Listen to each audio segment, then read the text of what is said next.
Non, ce n'est pas un phénomène nouveau.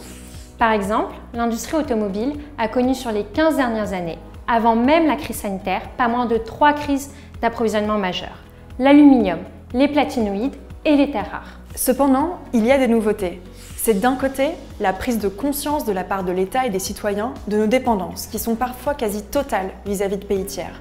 Et de l'autre, les très fortes tensions d'approvisionnement que nous vivons avec la reprise économique actuelle. C'est le cas du bois et de semi-conducteurs par exemple.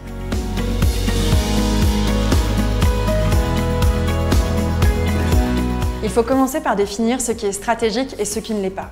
Aujourd'hui, le mot stratégique est trop souvent utilisé comme un mot fourre-tout. Pourtant, si tout est stratégique, alors rien ne l'est. Il faut ensuite réaliser une analyse fine des chaînes de valeur pour sécuriser l'étape de production la plus critique. C'est la condition la plus importante et elle est très rarement appliquée. Par exemple, les États-Unis ont de nouveau développé une mine de terres rares, mais n'ayant pas de capacité de raffinage, ils sont toujours aussi dépendants de la Chine.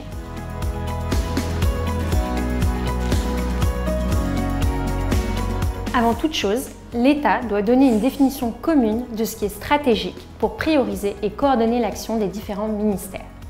Mais cela relève d'arbitrages politiques difficiles puisqu'il s'agit finalement d'un projet de société.